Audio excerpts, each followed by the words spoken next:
Hi everyone, I'm Dr. Ruth Dutton. I'm a board certified adult psychiatrist who uses metabolic and lifestyle interventions to get at the root causes of mental illness. So I know that we've talked a whole lot about the ketogenic diet, which is probably our most powerful intervention in metabolic psychiatry, but there are a whole lot of other potential interventions that fall under the category or umbrella of lifestyle and or metabolic therapies. So let's go ahead and talk about those today. We're going to go over sort of a brief overview of those different potential interventions, keeping in mind that this is just a brief introduction and we'll go into more detail in future videos. But before we get started, just a disclaimer that this is not medical advice. We're not entering into a doctor-patient relationship. And if you're at all considering metabolic therapies for your mental health, please discuss with your mental and or medical health providers to see if it might be right for you. Okay, so that being said, let's go ahead and get into it. So essentially, any factor that's going to have an impact on mitochondrial functioning and therefore metabolic health is a potential treatment opportunity in metabolic psychiatry. So it's this impairment in mitochondrial functioning and metabolic health that is going to lead to a lot of the symptoms that we see in mental health disorders like anxiety, depression, mania, psychosis, memory loss, brain fog, and a whole lot more. So what are some of the factors that can impact this mitochondrial health?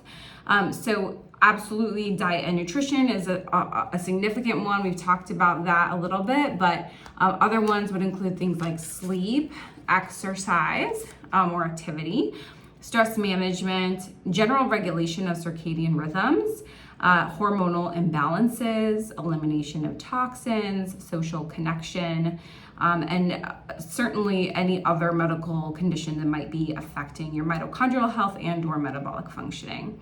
So we're going to touch on these briefly, okay? So first, we talked about diet and nutrition a little bit as far as the ketogenic therapy. And this is a huge component of metabolic psychiatry because if we think about it, we are really what we eat, right? So every cell in our body has been composed of the food or nutrients that we've consumed in our diet. So most of us consume the standard American diet, which is 65% ultra processed foods with refined sugars, carbohydrates, and seed oils. And all of those ultra processed foods are going to lead to things like inflammation, oxidative stress, and contribute to the development of insulin resistance, which we've talked about can lead to our mental health symptoms. So of course, we've talked about the ketogenic diet as a potential intervention and why that might be effective, but there's a whole lot of other dietary changes that people can make that can be super helpful for your mental health. Not everyone needs to jump all the way to a ketogenic diet. Just elimination of ultra processed foods, focusing on a whole food diet can be super helpful for people. You could think about adopting like a paleo diet that eliminates things like legumes and dairy that could be inflammatory or causing issues for some individuals. There's also low carbohydrate diet, which is not by default a ketogenic diet. You might want to go a little further from a ketogenic diet to a carnivore diet. The Mediterranean diet has a whole lot of data in favor of it. Of course, as we've learned more, we don't know that it's the best diet for mental health, but that doesn't mean that it's not helpful and certainly superior to the standard American diet. There's also the animal-based diet. So there's a whole lot of different eating patterns that are better than the standard American diet that you might benefit from, and depending on your individual needs, your mental health symptoms, could be worth trying. Also important is to think about is not just what we eat, but the timing of when we eat. So another potential dietary intervention would be using something like intermittent fasting or time-restricted eating. That could be another helpful dietary strategy that can be super helpful for things like insulin resistance, weight loss, and we can talk more about that in another video. Okay, so the next one I'm going to talk about is sleep, and sleep is super, super important. So it's crucial for all of our cells to be able to recover, to regulate, and to do all the processes that they need to do. And sleep impairment, we can see that that's a symptom in so many psychiatric disorders like depression, anxiety, bipolar disorder, delirium, PTSD, and a whole lot more. So of course there are medications that can be helpful for sleep. But those that change your sleep, those medications, although they're helpful, they do change your sleep architecture so that it's not necessarily as restorative as a natural sleep. And so I would say that the goal would really to be, if you need those medications in the short term, no problem, but working toward just using those medications as needed, or even working toward not needing them at all. So of course there's a whole lot of strategies we can use as far as like sleep hygiene things, sleep CBT for insomnia, to try and help you regulate your sleep. And we'll talk a little bit more about circadian rhythms later, which is also very important. Okay, so next is going to be exercise or activity. Your cells want to move, so you're not meant to live the sedentary lifestyle that many of us live here in America. And exercise is really important for helping you to regulate your blood sugar, to boost your mood, and it helps with neuroplasticity, among so many other things that it is good for, your cardiovascular health. So I do recommend trying to get at least 30 minutes of some kind of activity every single day. Now, that doesn't mean you have to go to the gym. It doesn't mean you have to do it all in one 30-minute chunk. If all you can do is do a couple 10-minute walks per day, do it, right? Do what you can do. We want to make sure we're not having all or nothing thinking about exercise or activity. So I do recommend trying to integrate a combination of both cardio, ideally some sort of high intensity interval training, and resistance training. And we'll talk a lot more about this in future videos, why both of those things are important. But I want to make sure that you're moving your body every day a little bit, okay? And this is super important for the functioning of your cells. Okay, and the next one we're going to talk about is stress management. So stress management, this is not a new concept, right? Like, we've talked about stress management strategies in individual therapy for years.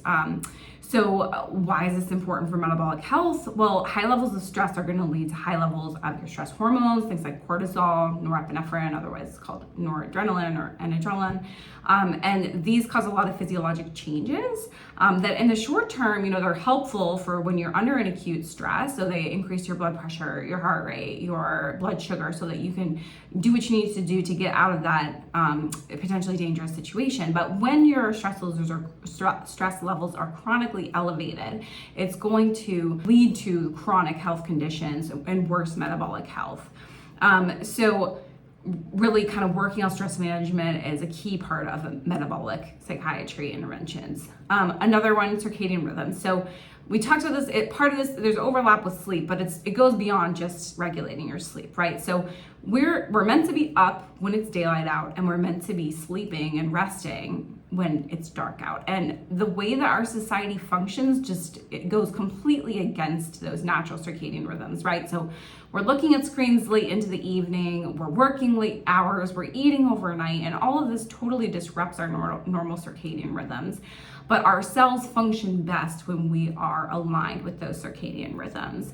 So another component is going to be working on regulating those. And there's a lot of strategies that we can do to improve our circadian rhythm alignment. So, and then another strategy is elimination of toxins. So there's so many environmental exposures in our current society that some of which are really difficult to avoid, right? Like things in our water, things in the air, but other ones are, potentially things that we have a little more control over, right? So things like alcohol, drugs, those are all things that can act as mitochondrial poisons. And so they're impairing your cell's ability to metabolize and function optimally.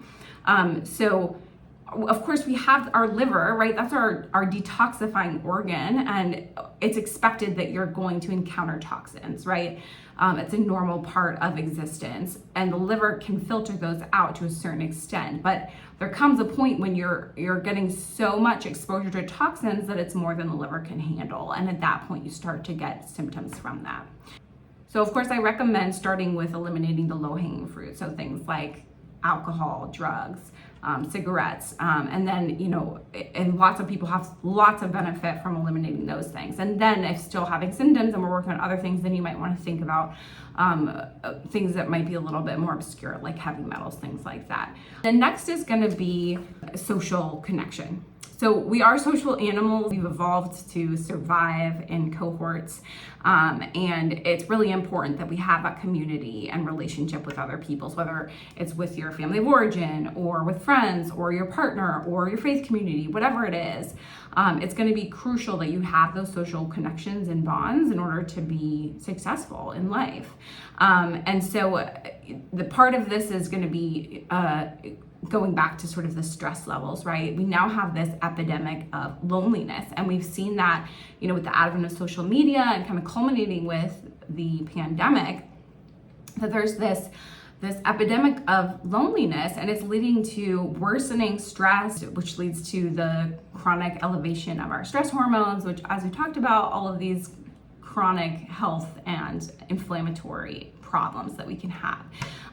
So all that to say, it's really important that we prioritize social connections. If your primary social person in your life, if that relationship is not doing well, it doesn't matter if you have like a perfect ketogenic diet and you're exercising every day, you're not going to be happy, because having those healthy social connections is so important. And then next, there's hormonal imbalances. So things like thyroid abnormalities, we talked about cortisol dysregulation. Of course, that's not just related to external stressors or internal stressors. It could just be that you have an issue with your adrenal glands, which are what regulates your cortisol levels. And then obviously insulin resistance could be an issue, or maybe there's sex hormone issues, or dysfunction. So all of this can impact cellular metabolism.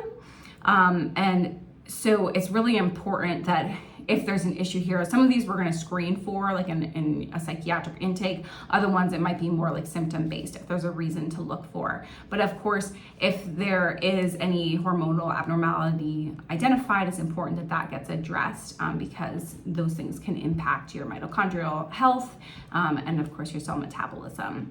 And then along those lines, it's really important that any sort of medical or disease process that's ongoing that might be affecting your mitochondrial health or your metabolic functioning gets addressed, right? Or is being taken care of. So there could be things like gut absorption issues or cancer, or maybe there's stroke that's causing mobility issues.